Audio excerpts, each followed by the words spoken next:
Eja, Fation, dhe të falenderoj shumë që jem në studio. Mundova mos t'jem shumë zyrtar. Shumë i sakt, shumë i sakt. Mbët që fira ato. Nuk i parapelqej t'jem shumë zyrtar, sidomos në këto intervista kur flasim për të bukurën, po flasim edhe për vetbesimin. Isha i sakt, po besoj që ndikon e vetbesimin tonë. Shumë i sakt, ndikon shumë. Kryesisht meshkujt nuk është se kanë shumë trajtime në të cilat mund të merren dhe floku, mbjellja e flokut është një nga gjërat kryesore për sa i përket kurimit që mund të bëjnë meshkujt. Në momentin që po flasim, si jeni dhe si po shkojnë punët? Mirë shoqyr, shkojnë shumë mirë. Ne kemi mbi 12 vite në treg, kështu që besoj se jemi nga lider. 12 vite është lehtë me u thënë si numër, por është vështirë me qenë gjitha ato sfida dhe me qenë të parët sot kur po flasim për klinikën e flokut, sidomos këto viteve të fundit, tek meshkujt e ti që flokët janë gjithçka, por më thuaj pak sa është e rëndësishme që sot Advanci është në këtë pikë dhe përgjithësi për ju që me mbajt emrin dhe me mbajt klientelin gjithmonë në atë se çfarë ndodh risi në botë, ta keni edhe ju. Sot është, mund të them që është pjesa e punës është goxha më e thjeshtë. Në fillimet tona ka qenë shumë e vështirë, duke qenë nga të parë në treg ishte shumë e vështirë t'i shpjegojë dikujt si funksionon mbjellja e flokut. Relativisht sot duke parë dhe shumë rezultate, personazhe VIP, njerëz të politikës, njerëz të showbizit, puna jonë është relativisht shumë herë më e thjeshtë për pjesën e konsultave apo të bindjes për sa i përket mbjelljes flokut. Në rregull. Përmendet personazhe VIP që patjetër influenca e tyre është shumë e madhe kur është puna tek promovimi i punës së gjithçka, por mundesh pak në pika të shkurta me më tregu fillimet që më the edhe pak që është shumë vështirë m'ja u shpjegu njerëzve që për çfarë bëhet fjalë, përshtatje. Sa ktheheni mbrapa dhe i kujtoni fillimet, Fation?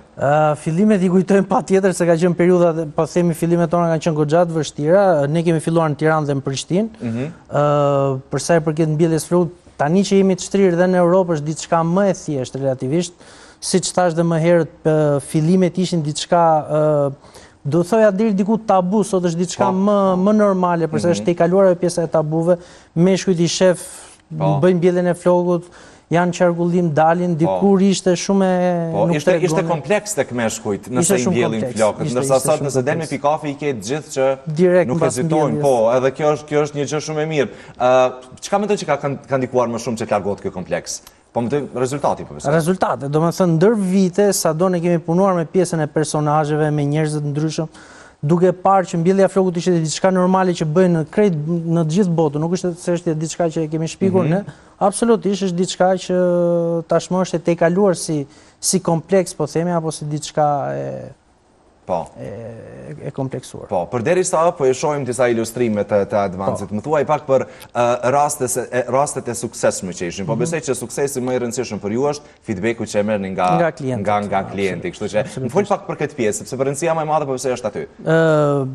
Patjetër që fokusi jon kryesor ka qenë klienti.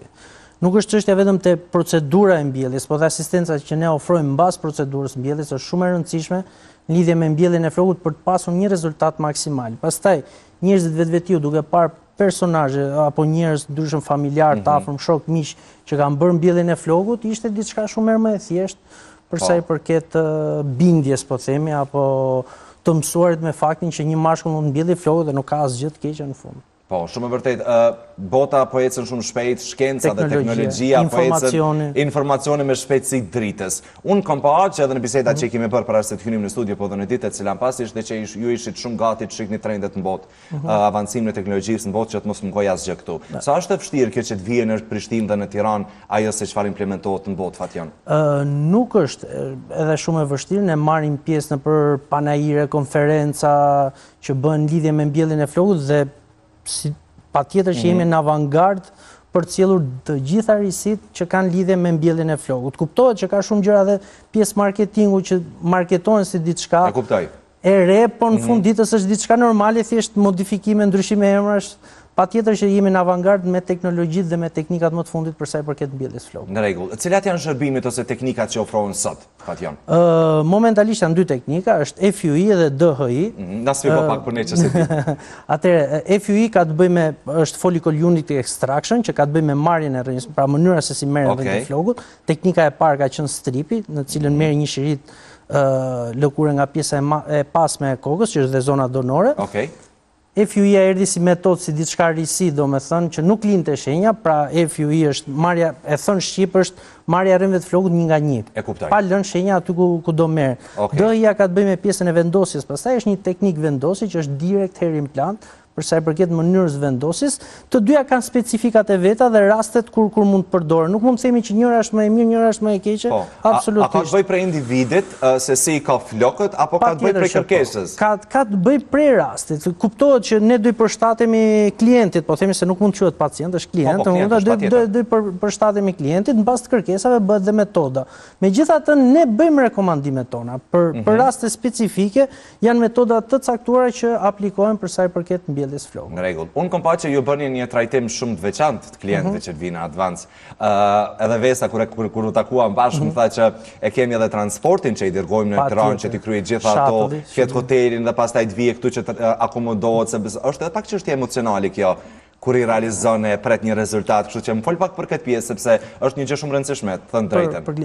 Është absolutisht shumë e rëndësishme. Kryesisht personazhet publike kanë shumë herë më komode të vinë në Shqipëri për të bërë mbjelljen e flokut, po sepse rrin ato 2-3 ditë dhe e shmangin ato pjesën e rikuperimit, nuk i shef dikush me ato shiritat, e kanë më të thjeshtë, është më ose politikanët që nuk duan dalin në publik apo që të kuptojnë, pra pjesa e privatësisë është shumë herë më komode në Tiranë, pra nëse ti nuk do ta tregosh, nuk e tregon. Nëse pastaj është zgjedhje individuale e secilit. Patjetër që ne ofrojmë paketën e plot, pra vjen shoferi, kush e do, sepse Tirana tashmë është shumë afër për personat që e kërkojnë, vjen shoferi të merr në klinik, mund të akomodohen një natë në hotel nëse duan, ose direkt pas procedurës mund të kthehen përsëri në Prishtinë. Është procedurë shumë e thjeshtë, është mini invazive, pra hyn te mikrokirurgjia, mbjellja e flokut nuk është kirurgji, nuk kanë nevojë të kenë shtrim apo të qëndrojnë në Tiranë, si mbas dëshirës mund të kthehen ose mund.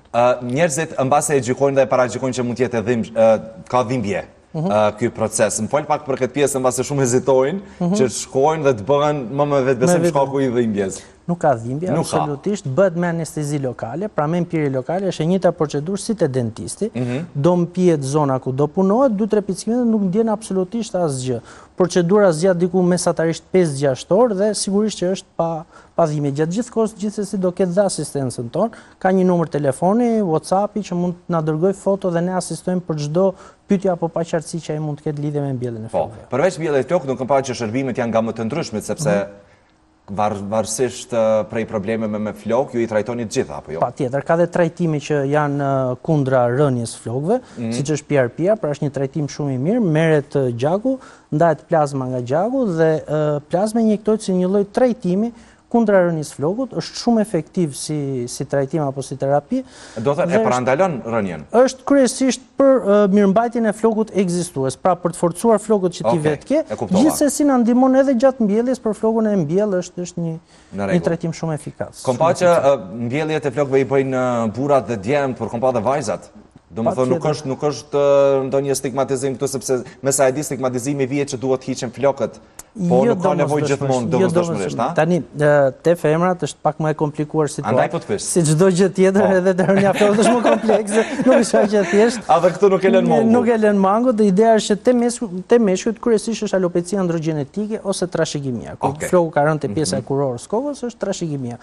Tek femrat duhet bëhen disa analiza paraprake, pastaj mund të vendosim për trajtimet apo terapitë që mund të përdoren, sepse ka shkaktar ndryshëm që shkaktojnë rënien e flokut te femrat. Konsultat janë falas, pa pagesë, për këtë arsye që dikush të vit informohet sakt, marr informacionin që i duhet dhe pastaj në bazë të analizave merr dhe terapinë e caktuar. Tek femrat gjithmonë. Po, tek femrat, po. Për të gjithë keni në mes të Prishtinës, pikërisht në qendër keni klinikat e juaja ku mund në shesh, po, fiks në shesh, ku mund edhe ju të shkoni për gjithë ata që jeni të interesuar. Unë desha edhe një pyetje sa i përket kësaj pjese tek mënyra se si shkon kjo procedurë, njerëzit kanë frikë që do t'ju bien ato që i kanë mbjellur. E përmende një fakt shumë të rëndësishëm që është roli gjenetik, do më thënë baza gjenetike luan një rol kyç. Sa luan rol pastaj mirëmbajtja dhe stili jetesës që e bëjnë më fatjon? Varet, pastaj faktorët gjenetik nuk është se kanë një protokoll në cilën ne mund të bëjmë një lloj analize dhe të parashikojmë nëse do ketë rënje apo jo. Kryesisht ne mundohemi të ndjekim predispozicionin gjenetik, pra për të parë se si vazhdon icuria. Bëhen kontrolle me dermatoskop të gjendjes flokut dhe aty mund të përcaktojmë deri diku nëse ekziston një farë mundësie që të vazhdojë rënja e flokut ose jo. Trajtimet dhe terapitë që përdoren për parandalimin e rënies janë domosdoshme të kenë një përdorim me rregull. Pra, domethënë kërkoni edhe një disiplinë nga kjo. Një lloj disipline si larja e dhëmbëve. Pra nuk është se ti lan një herë në vit dhëmbët dhe nuk do të prishën dhëmbët apo shumë vërtet, shumë është kujdes që kërkon një lloj dedikime ose rutine. Po, një rutinë në cilën është e kujdesshme. Në rregull, çfarë duhet të përmendim tjetër që mos të harrojmë të përmendim diçka tjetër patjetër për gjithë ata që po na ndjekin. Po besoj tani jeni kulumtim edhe për ato se çfarë po flitet shumë edhe për një klonim flokëve, nuk e di, unë këto i kam e dëgjuar, po të festyj. Prandaj thash edhe kur folëm për teknikat që ka shumë gjëra marketingu që marketojnë, teoritë ndryshme që dalin, po këto pjesa e klonimit i përket ardhmes. Është diçka shumë më komplekse se sa thjesht klonimi i rrënjës flokut dhe bërja. Klonimi do ishte diçka shumë e mirë për ne, relativisht, sepse ka raste kur nuk mund të aplikohet mbjellja e flokut, për shkak se zona donore nuk është e mjaftueshme për të mbuluar gjithë zonën, prandaj është e domosdoshme konsulta. Klonimi do ishte një zgjidhje. Për momentin është diçka shumë e gjatë që përfshin shumë faktorë dhe shumë gjëra për sa i përket, nuk besoj që do jetë diçka e shpejtë gjithsesi klonimi për flokun fatkeqësisht. Ndoshta në të ardhmen. Por e ardhmja pritet jetë shumë dinamike tek kjo fushë. Këtë përshtypje kam, nuk e di. Ka kohë që bëhen studime, por që unë besoj që mund të ketë pastaj është pak më e komplikuar, domethënë ndërhyrja në embrion janë këto problemet ligjore pastaj që hynë është pak më komplekse, nuk aplikohet në asnjë vend të botës momentalisht, është thjesht për efekt marketingu, kuptohet, nuk ka. Kuptova. Edhe mirë bëre që sqarove. Ju jeni nga Shqipëria, po tani funksiononi edhe në Kosovë. Mu thuaj pak, arrini të bëni ndonjë diferencë mes kosovarëve të Kosovës dhe shqiptarëve të Shqipërisë se si është mënyra, mentaliteti, karshi, drejtimi të mbjelljes së flokëve apo jemi njëjtë? Reagimi është i njëjtë, do thoja. Më kupton ato fillime, ne kemi rreth 10 vite edhe në Kosovë, nuk është se jemi hapur tani. Më kupton që ofrojmë mbjelljet e flokut. Reagimet në fillime kanë qenë pothuajse të njëjta. Gjithë kishin turp, pjesa e kompleksit, nuk donin ta tregonin, kurse tani është bërë diçka normale, si në Tiranë, si në Prishtinë, është diçka që nuk është se nuk shkakton një lloj ndryshimi në sjelljen, mentalitet. Në rregull. Fation, faleminderit shumë që ishe në studio, ishte kënaqësia ime që të flasim pak sa i përket gjithë avancimit teknologjik, tash jeni edhe me sukses ndërkombëtar, kështu që uroj që puna dhe sukseset mos ndalen. Shumë faleminderit. Faleminderit juve.